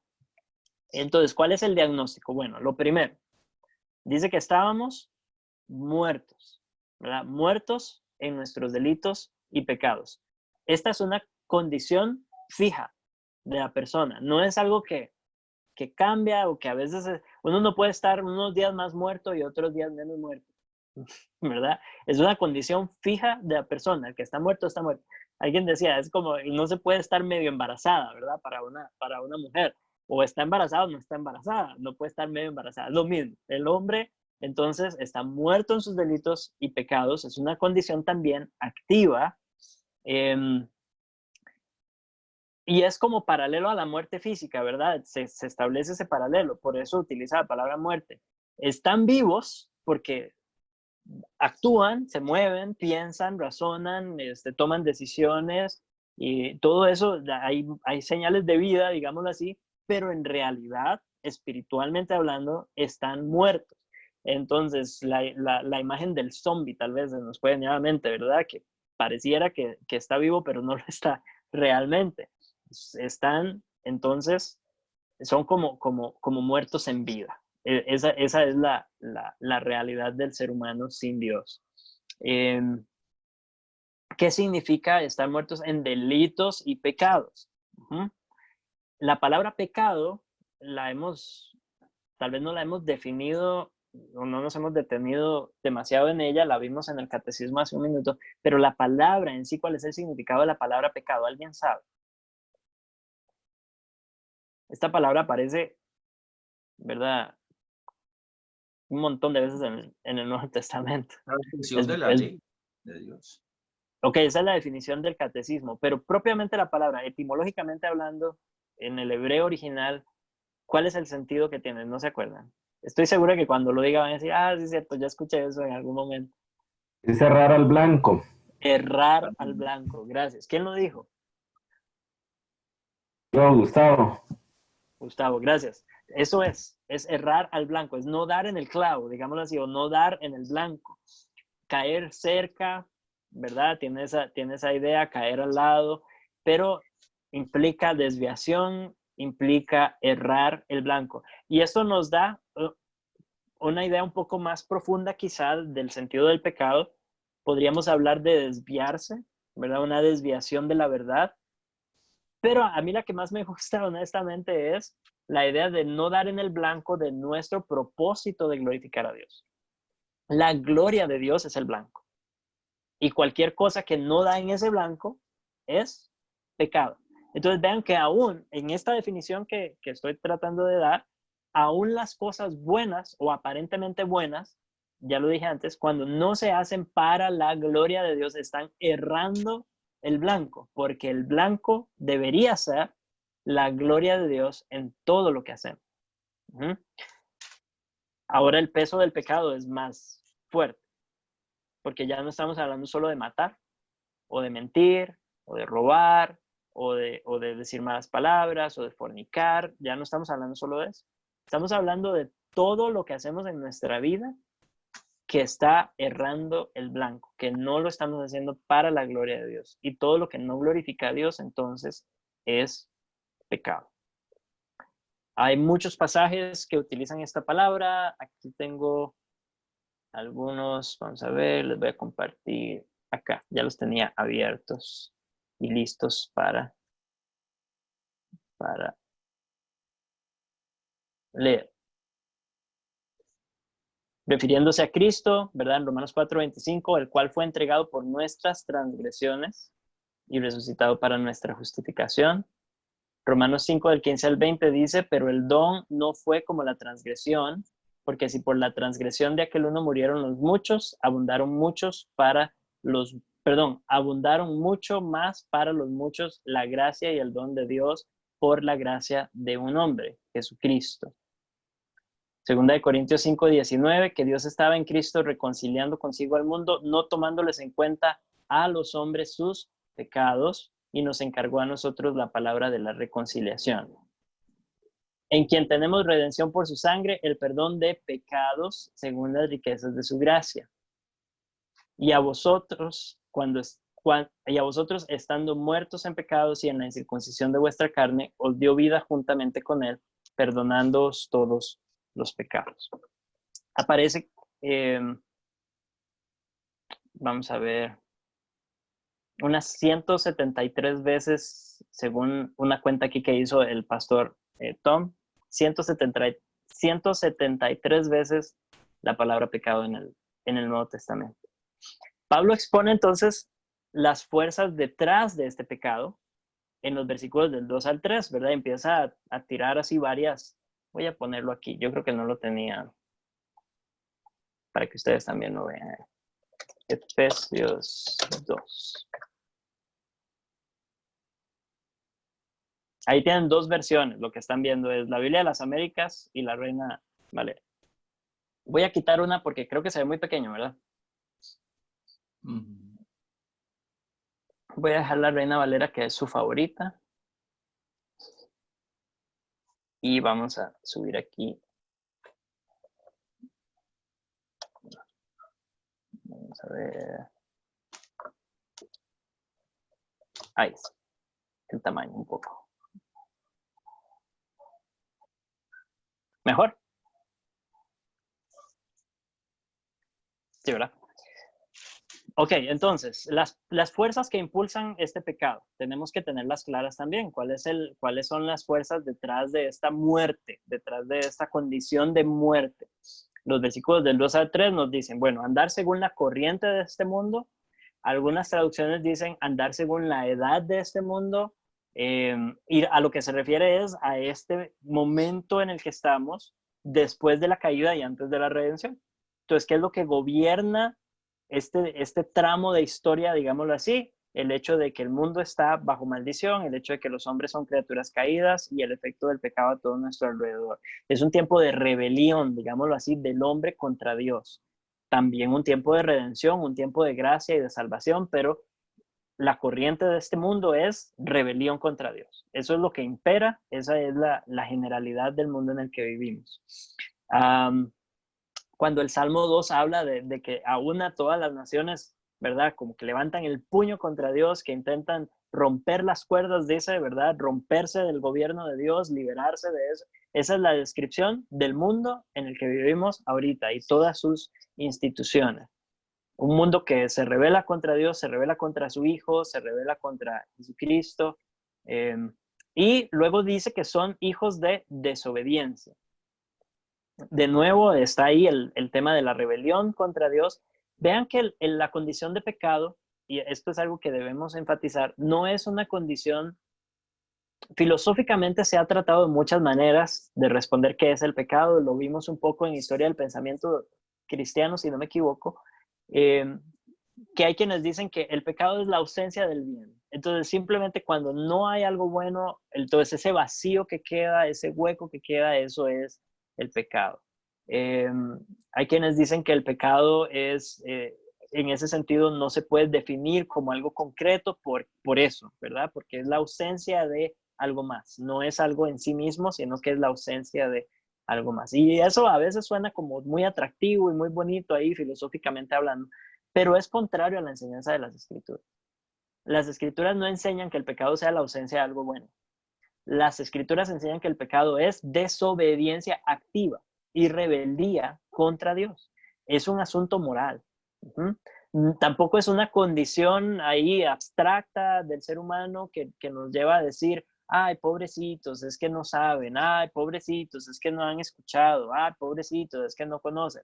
No, porque Romanos también, Pablo en Romanos, nos dice que el hombre se revela activamente de tal manera que intenta detener, dice, con injusticia la verdad. Entonces, no es que ignoran la verdad y pobrecitos no saben, no, es que la detienen con su injusticia. Entonces, hay una actitud en el ser humano en contra de Dios, una rebeldía innata hacia Dios y una inclinación hacia la desobediencia activa en contra de Dios y esa necesidad de romper las cuerdas, de romper las ataduras que los someten a Dios y a su gobierno. Eso es el pecado. Entonces, nosotros estábamos ahí y toda la humanidad está en esa condición. Viven en los deseos de su carne, dice, haciendo los deseos de su carne y de su mente.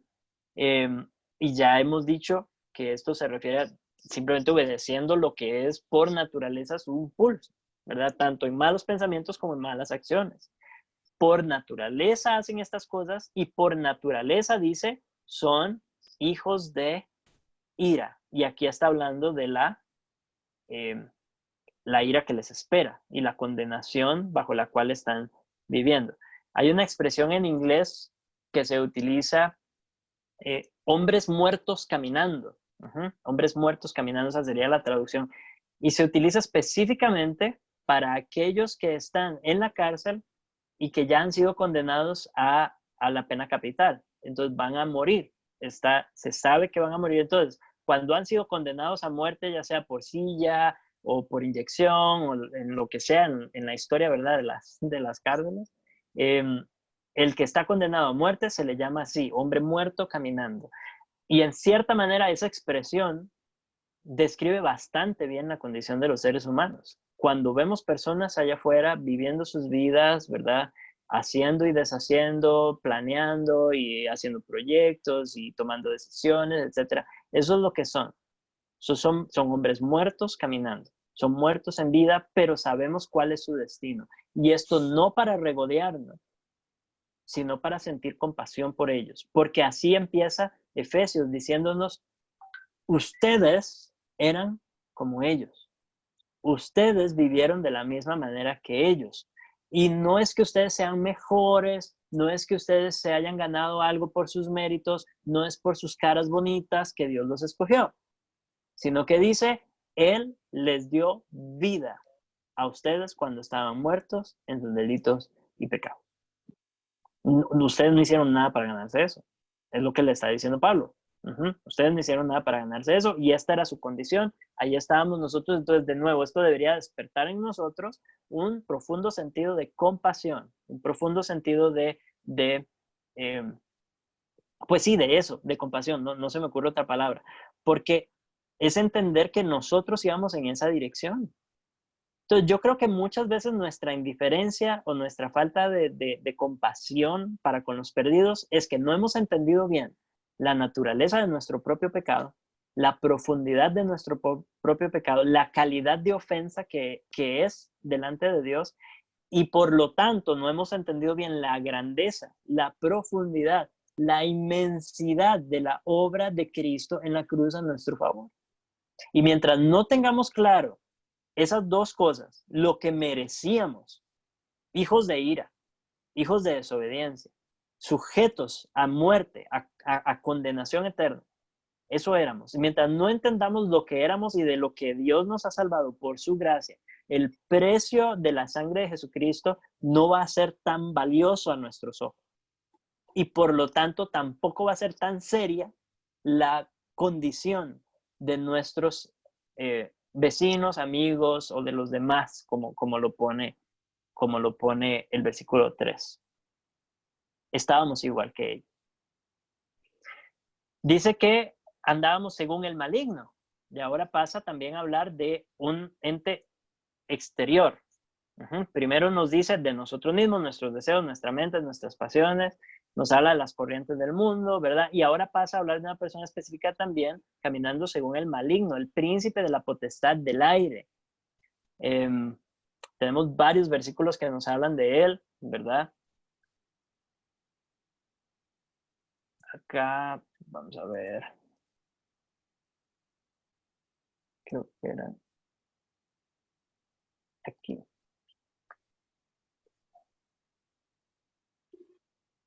Ok, vean lo que dice 2 Corintios 4:4, en los cuales el Dios de este mundo ha cegado el entendimiento de los incrédulos para que no vean el resplandor del evangelio de la gloria de Cristo, que es la imagen de Dios.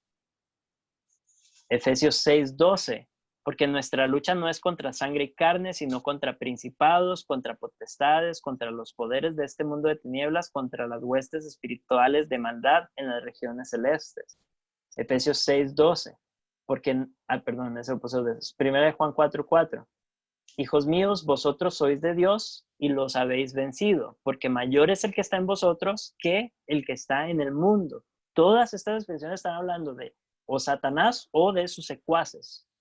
1 Juan 4:4, estas veces. 1 Juan 5:19. Sabemos que somos de Dios y que todo el mundo yace bajo el poder del maligno. Apocalipsis 9:11, tienen sobre ellos por rey al ángel del abismo, cuyo nombre en hebreo es Abadón y en griego se llama Apolión. Entonces, no solamente está la corriente del mundo, de un mundo caído, como la cultura, digámoslo así, del mundo que es rebelión contra Dios, están nuestras pasiones internas, nuestros deseos internos, los deseos de nuestra mente y de nuestro ser. Y encima de eso hay una cantidad de seres espirituales haciendo guerra contra Dios también.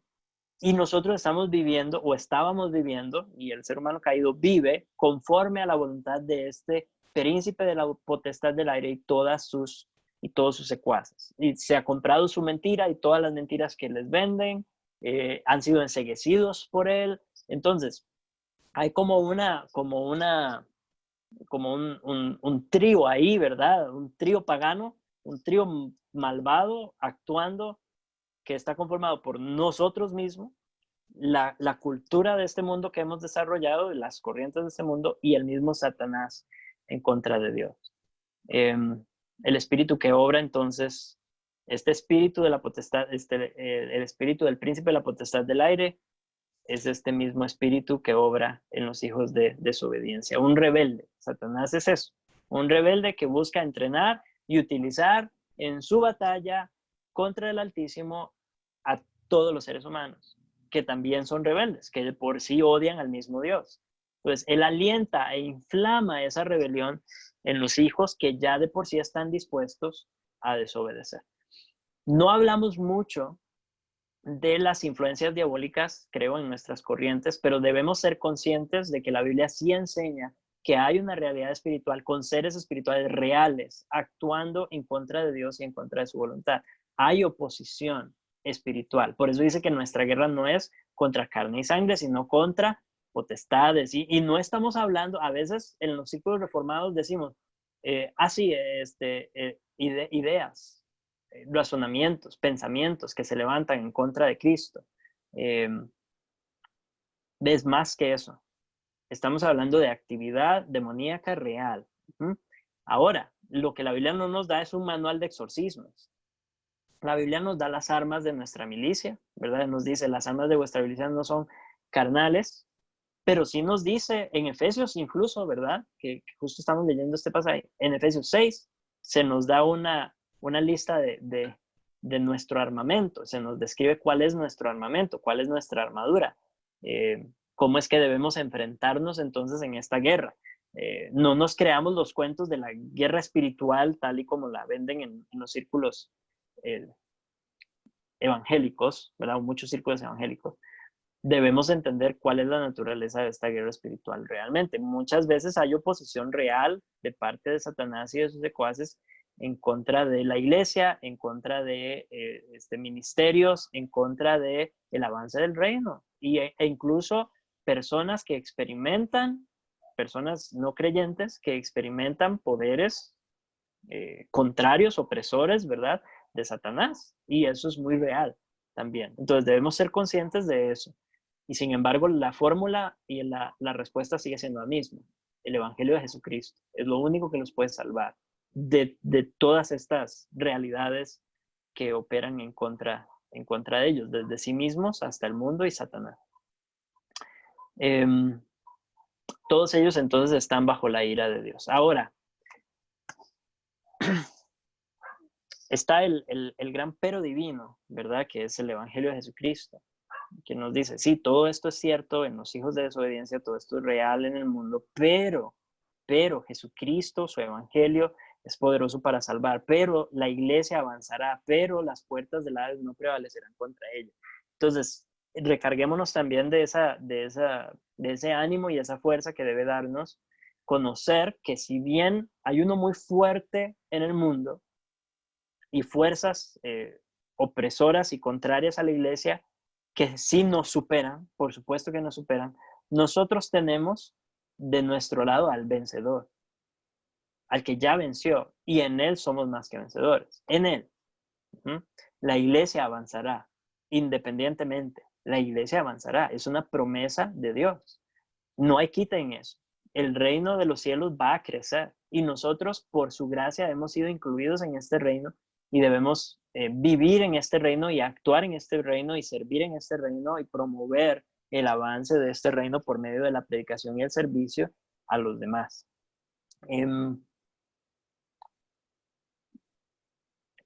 ¿Qué sucede si ignoramos estos temas en la consejería? Vamos a terminar errando también el diagnóstico y vamos a terminar cambiando nuestro enfoque y concentrándonos en lo que no deberíamos, cosa que ya hablamos un poco, ¿verdad? Nosotros debemos ser expertos en la mentira de Satanás. Alguien yo creo que fue Guillermo Green, que él dice que realmente Satanás no es muy creativo en cuanto a sus mentiras. Entonces, entender bien la naturaleza del pecado, la naturaleza de la tentación en el huerto, nos va a ayudar a entender bien también cómo opera Satanás ahorita y cuál es la naturaleza de la tentación en este momento y cómo realmente no es un ser muy creativo en ese sentido. Es la misma mentira, pero con caras diferentes, adecuada a las culturas, adecuada al tiempo, ¿verdad? Con herramientas más avanzadas ahora para promoverla, pero es la misma mentira. Entonces, yo creo que vamos a dedicar un poco de tiempo la próxima semana a estudiar propiamente la naturaleza de la tentación de Satanás contra Adán, contra Eva, y todo el progreso que se da, lo que les decía, el progreso que se da hasta desembocar, en su caída, en su desobediencia propiamente activa. es bueno entender esto porque, bueno, yo no sé, yo no soy muy partidario de los equipos de fútbol, no soy muy deportista. Los que me conocen saben eso. Con dificultades voy al gimnasio, con muchas dificultades. Pero el tema de un equipo cuando se va a enfrentar a otro equipo, hacen como un estudio del otro equipo viendo sus partidos, viendo videos, ¿verdad? De cómo juegan, cuáles son sus estrategias, etcétera, para poder entender mejor y entrar con mejores posibilidades de ganar, ¿verdad? Es sabio de parte de nosotros entender cómo opera Satanás y cómo operan sus mentiras. Es sabio contar, ¿verdad? Bien, prepararnos bien para ya sea en la consejería, en la predicación, cuando nos toca aplicar y en nuestra propia vida las mentiras que quizás nosotros mismos hemos creído acerca de Dios, acerca de Jesucristo, tenemos que saber reconocerlas y, y nos va a ayudar mucho ese estudio. Entonces, la próxima semana, yo los dejo antojados para de hoy en 8, vamos a profundizar un poco en eso. Entonces, tomemos en cuenta estos 3 enemigos, por decirlo así, en nuestro ministerio. Recordemos que la persona que viene a la iglesia es una persona caída, es decir, el que no ha creído es una persona caída, esa es su condición, por naturaleza rebelde a Dios, rebelde a su voluntad, dispuesta, inclinada a toda desobediencia, y aún después de ser salvo, sigue habiendo mucho remanente de eso. Y lo podemos ver en nosotros mismos. Entonces, seamos conscientes de esa realidad. Hay una inclinación hacia el pecado, una inclinación hacia la desobediencia, hacia la rebeldía en nosotros también y en nuestros hermanos en la fe. Somos un montón de pecadores. Esa es la realidad. Redimidos por la gracia del Señor y en proceso de rehabilitación, pero somos un montón de pecadores. Seamos conscientes de eso. Por otro lado, las corrientes de este mundo no nos favorecen. Entonces, tengamos también eso claro, ¿verdad? Sepamos reconocer los enemigos en nuestra cultura, sepamos reconocer los ídolos en nuestra cultura y sepamos hacer la lucha también contra esos ídolos en nuestra predicación y en nuestra vida. Y por último, pues por supuesto está el tema de Satanás, que ya ha sido vencido, pero sigue ahí coleteando, ¿verdad? Aleteando, decía mi papá, aleteando bajo. Sigue ahí fastidiando y tiene mucho todavía como ya ha sido derrotado, su reino no tiene ningún futuro, pero como cualquier rebelde quiere llevarse a todos los que puedan entre las patas ¿verdad? Asegurar no irse al infierno, no ser condenado solo. Entonces, tengamos también presente esa realidad espiritual a la que nos enfrentamos todos los días en nuestra vida, en nuestro mundo. O en el mundo, en este mundo. Muy bien. No sé si hay algún comentario, alguna pregunta hasta aquí. ¿Yo? José. Hermano. Sí. No, bueno, eso que está hablando del estado del hombre, esos hombres caminando, muertos, yo siempre lo he dicho y lo digo en iglesia. Tenemos que ver a las personas como zombies. El que no conoce a Cristo es un zombie, está muerto y camina, porque como en las películas, los zombies caminan aunque estén muertos.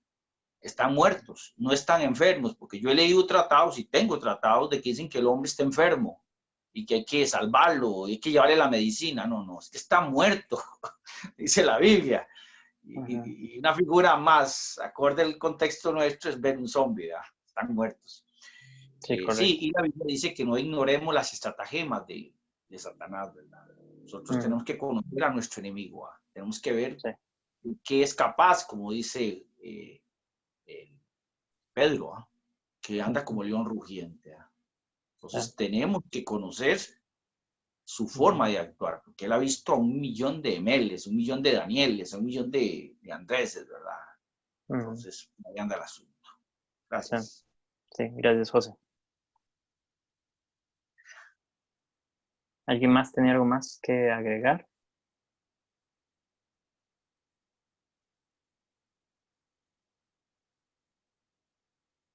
No. Ok, muy bien. Quisiera esto... Disculpa, perdón. Giovanni tiene... es que, Blas, Ok, dale, Blas primero y Giovanni después. Perdón. sí, o sea, como que estoy viendo ese punto como que es una guerra entre Satanás y Dios, y la iglesia. O sea, no creo que sea así. O sea, como que Satanás tiene poder para luchar y hacer sus asechanzas contra la iglesia. No sé, no lo veo así. Me parece que Satanás es un instrumento también que Dios usa para llevar a cabo sus propios planes o planes decretados por Dios. Si me Sí, equivoco, corríjame. no, está en lo correcto, sí y sí. Satanás está en rebelión contra Dios y odia a su iglesia, odia al pueblo de Dios, odia a los seres humanos en general porque son la imagen de Dios y al no poder destruir a Dios, pues arremete contra lo más cercano, ¿verdad? Contra lo que más se le parece. Nosotros que reflejamos a nuestro Creador. Y odia a la iglesia porque la iglesia es la imagen redimida de Dios, reconstruida o que está siendo reconstruida la imagen de Cristo, ¿verdad? Entonces, hay un odio real y una oposición real que obedece a la naturaleza rebelde de Satanás y el odio que siente hacia Dios y hacia todo lo que es de Dios, hacia el mundo de Dios, hacia los seres humanos de Dios, hacia la creación de Dios. Todo es objeto de su odio y de sus ataques. Pero no puede mover un dedo sin la voluntad de Dios. Eso tenemos que tenerlo claro, por supuesto. Y es parte de lo que aprendemos en la historia de Job, ¿verdad? Parte de lo que aprendemos en la historia de Job. Él sirve a los propósitos de Dios, aunque no quiera. Aunque no quiera. Porque Dios no es una guerra entre iguales, no es una guerra entre dos fuerzas iguales. Jamás. Pero para nosotros, Satanás es una fuerza mayor que nosotros. Correcto. ¿Verdad? Y ahí es donde la historia de David y Goliat cobra un sentido diferente, porque no es que nosotros debamos ser, ya han visto esto, ¿verdad? No es que nosotros debamos ser como David para enfrentar a nuestros gigantes, que usualmente son nuestros problemas y entonces Dios nos va a dar la victoria. No, nosotros somos el pueblo de Israel acobardado, que no tiene el poder ni la capacidad de enfrentar al enemigo que tiene enfrente. El único que lo puede hacer es el verdadero David, el hijo de David, el hijo supremo de David, Jesucristo, que él enfrenta al gigante y lo mata, y le corta la cabeza, y le da la victoria a su pueblo. Y entonces, al igual que David fue quien derrotó realmente al ejército filisteo, al cortarle la cabeza a Goliat, de la misma manera Jesucristo ya nos ha dado la victoria sobre Satanás. Pero del mismo modo que el pueblo de Israel luego se va corriendo detrás de todos los filisteos para darles muerte y echarlos del pueblo, ¿verdad? Echarlos de su tierra. De la misma manera nosotros hacemos una guerra real en contra de Satanás, en contra de la maldad, en contra del pecado en nuestra propia vida. Es una guerra real y somos activos en esa guerra. Pero sí, nuestro enemigo es más fuerte que nosotros y nuestra dependencia está completamente en nuestro Rey vencedor, nuestro Rey victorioso Jesucristo. Amén. Giovanni, de la mano levantada. Muy buenas noches, como siempre es un gusto participar. Tengo una duda, no sé si me salgo un poco del tema. Es con respecto a lo que es la fe. Porque, bueno, yo vengo de un trasfondo católico romano. Yo hice la primera comunión, me bautizaron, y como dice Arjona, no me avisaron, etcétera, etcétera. Pero, en cierto modo, yo tenía conocimiento acerca de Dios, del Espíritu Santo. O sea, en mí había una luz del Evangelio. Sin embargo, yo andaba detrás de imágenes, me confesaba con un hombre, etcétera, etcétera, ¿verdad? La pregunta mía es, sabiendo yo que el don de fe viene de parte de Dios, y ese es el don para salvación, ¿en qué proporción o qué capacidad tengo yo, como católico romano, de alcanzar salvación si yo creo en el Evangelio? creo en Jesucristo, pero a pesar de mis errores como idólatra, por llamémoslo así, idólatra y todo eso, se me bloquea el acceso a la salvación, a pesar de que yo creo, pero es una fe distorsionada, errada. Cuando a mí me han preguntado eso, yo sostengo de que la fe mal fundamentada también condena. ¿Esa postura mía así es correcta o no? Porque igual, la persona puede creer, tiene algún conocimiento de Dios, pero también aplicaría lo que dice Job, de oídas te había oído, pero ahora te conozco. Entonces no sé hasta qué punto una persona que tenga conocimiento o cierta luz del Evangelio, y aunque diga que puede creer, puede alcanzar esa salvación. Ok. Bueno, primero afinemos algunos detalles, ¿verdad? La fe es un instrumento que es un don de Dios, es el instrumento que Él utiliza para justificar al creyente. Este es justificado en el momento que cree el Evangelio. Y el Evangelio es el llamado al arrepentimiento y la fe o creer, la confianza en Jesucristo, ¿verdad? Entonces, no debemos complicar el Evangelio en el sentido de que la salvación es por creer en Jesucristo y confiar en Él para salvación, es arrepentirnos de nuestros pecados y volvernos a Él. Ese mensaje lo puede escuchar un católico en su iglesia, puede ser predicado por un sacerdote y ha ocurrido. Entonces, hay católicos que han respondido en fe por la gracia de Dios, y de nuevo, esto es algo que Dios hace a pesar de, muy a pesar de, en este caso, pero es algo que Dios puede hacer en su gracia, llamar católicos a través de la predicación de un sacerdote, perfectamente, si ha predicado el evangelio, porque al final no es ni la integridad del sacerdote, ni su fe propiamente personal, ni su práctica religiosa la que salva. Lo que salva es la predicación del evangelio. Y si ese sacerdote, por la gracia de Dios, ese domingo predicó el evangelio y había entre sus feligreses un escogido de Dios, Dios utiliza esa predicación del evangelio para salvarlo. Ahora, ¿qué sucede después de eso? Lo ideal o lo que debería suceder es que el Espíritu Santo empieza a despertar en esta persona una sed creciente por la verdad. Y debería llegar a un punto en el que se dé cuenta del error en el que está, en términos de práctica, en términos de adoración, en términos de lo que le están enseñando. Ese error no va a determinar si es salvo o no, ¿sí? Porque su salvación descansa en haber escuchado el evangelio y haber respondido con fe a ese evangelio. Si se queda en la iglesia católica, que podría ocurrir, me imagino, es como un cristiano que no creció, que se quedó en pañales y siguió toda su vida en pañales. Y ahí se quedó en la iglesia y lamentablemente no disfrutó de su salvación plenamente, pero no deja de ser salvo.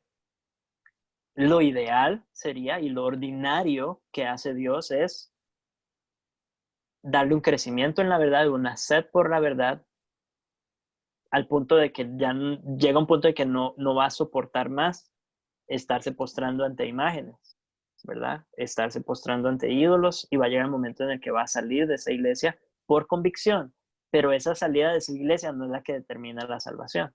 La salvación, de nuevo, es en la predicación del evangelio de Jesucristo y el llamado del arrepentimiento y la fe. Dios puede hacer eso. Él dice que si nosotros nos callamos, las piedras van a predicar, ¿verdad? Entonces no nos sorprendamos si de repente alguien se salva ante la predicación de un sacerdote.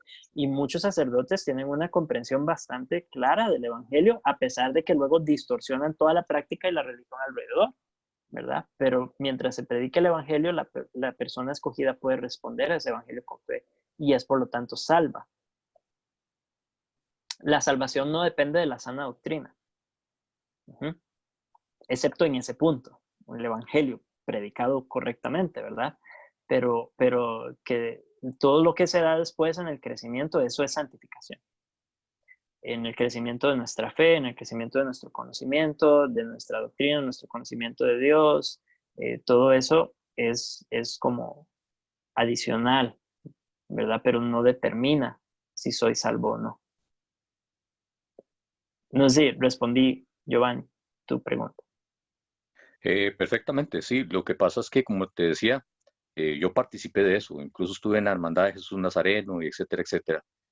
Y tuve muchas dudas. Y yo le preguntaba a un sacerdote, José, si me acuerdo mal el nombre, que la Biblia dice tal cosa. Y él me decía, mire, muchacho, pues ya es español. No leas la Biblia porque te confundes. No le hice caso, leí la Biblia y me confundí. Pero como dices tú, llegó el momento en que lo que me refleja la Biblia, de hecho mi Biblia de estudio es una nácar colunga, con el sello imprimatur. Pues eso dijo Wow. todo. Sí. Entonces, eh, mi favorita es la Reina Valera. Pero bueno, el punto es que cuando empecé a leer la Biblia, empecé a ver una praxis, como dices tú, que no me calzaba donde estaba. Y entonces la misma fuerza de lo que me voy leyendo y aprendiendo me hizo, o me obligó, porque esa es la verdad, me obligó a salir de ahí, ¿verdad? Sí, exacto, Entonces, exacto. pero el punto mío es, la fe para poder salvarme tiene que ser una fe salvífica como don de Dios y no una fe humana de conocimiento. Ese es el punto mío. Ese es otro punto, sí. Por eso quería definir, ¿verdad? Los Ujú. términos, porque ahorita se utiliza la fe como se ha prostituido esa palabra. Y todo el Exactamente. mundo tiene fe, todo el mundo tiene fe. Es que yo tengo la fe o es que yo tengo fe, pero sus ideas de Dios y todo eso está mal, ¿verdad? Entonces no es verdadera fe y no estamos hablando de fe salvífica. Estamos hablando de un sentimiento religioso, que todos los seres humanos tienen un sentimiento religioso, porque fuimos creados para adorar algo, ¿verdad? Ujú. Entonces, no debemos confundir ese sentimiento religioso con la fe como se define en las escrituras, que es la fe como don de Dios, como un don de la gracia de Dios, que es el instrumento que Él utiliza para justificarnos en el momento que la colocamos en Cristo, a través de la predicación del Evangelio. Uh-huh. Esa es la fe que salva. Esa es la única fe que salva. Muchísimas gracias. A vos por la participación. Ok, mis hermanos, vamos a terminar por aquí, a menos que haya alguien más. Andrés Quiroz, adelante. Hola, hola. Nada más para agregar que debemos recordar que la fe salvífica tiene un fruto, ¿verdad? E implica una adhesión de toda mi voluntad a la voluntad de Cristo, que es nuestro Señor, ¿verdad? Correcto. Entonces, cuando la fe es salvífica, va a dar evidencia de que hay fe Uh-huh. en la voluntad Sí, de Dios, ¿verdad? Haciendo la voluntad de Dios. correcto. A veces se nos olvida que el proceso de santificación. Te cortaste, creo, no te oí. Se nos olvida que el proceso de... ¿Alguien más oye a Andrés? No lo Yo no. oímos, no lo oímos. No. Andrés, Olví, se fue. perdón, es que me entró una llamada. Ah. Ok, ya, dale, pues. Ya colgué. Recordemos que el Que a proceso de veces se nos santificación... olvida. ¿Ah? Sí, que a No, veces eso. se nos olvida que la santificación es un proceso que el Espíritu Santo realiza en nuestras vidas, ¿verdad?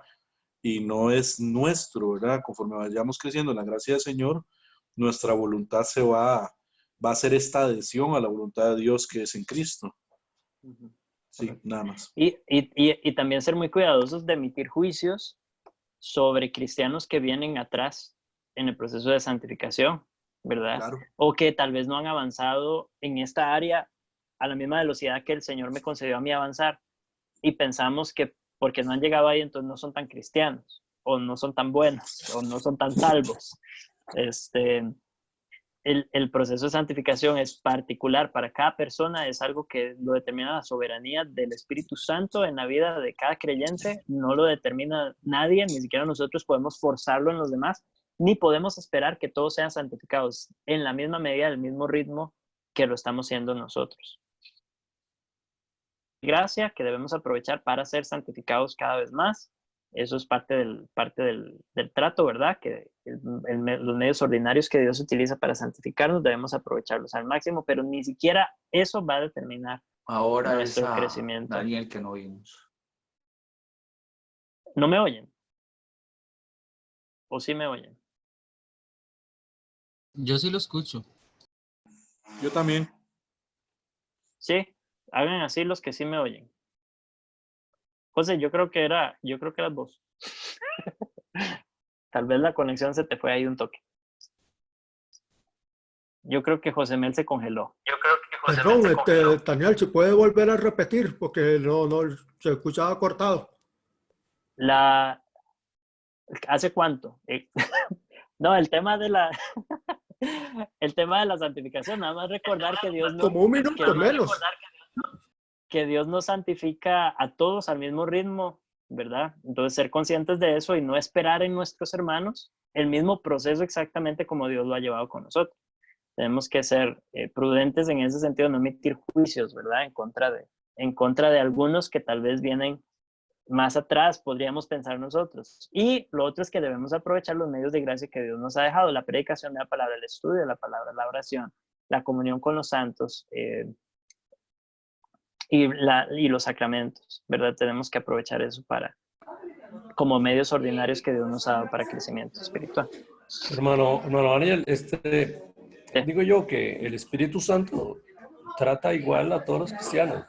Lo que tal vez no se refleja es la manifestación de la santidad en nosotros. Ahí es donde varía. Pero No trata igual a todos en el sentido del proceso de su santificación. No, es evidente, ¿verdad? Porque no todos estamos en el mismo lugar. Puede haber uno que se convirtió ayer y da un salto asombroso en su carácter, ¿verdad? Y el Señor le da un crecimiento asombroso. Y hay otros que llevan 25 años en la iglesia, sentados en las bancas y no están recibiendo el mismo avance o el mismo crecimiento. También lo pueden determinar las circunstancias, la predicación de la iglesia en la que está, ¿verdad? Hay muchos, por eso no lo va a llevar igual. No lo va a llevar igual. Yo no me refiero, digamos, vamos a ver, a la manifestación del crecimiento. Me refiero al trato del Espíritu Santo en las personas internamente. Ahora, que la manifestación de crecimiento sea diferente, es diferente, pero eso es lo que es soberanía del Espíritu Santo. Pero el trato es un trato no haciendo excepción de personas. O sea, es un trato correspondiente y soberano y sabio del Señor, ¿verdad? Solo Él sabe. Nada más que a nosotros, a nuestros ojos, vemos eso, que la manifestación de unos van creciendo, pero Dios es el que determina a las personas para que crezcan o se habiliten en ciertos ministerios o en ciertos puestos o en ciertas funciones de su iglesia. Bueno, es mi punto de vista, digamos, no sé.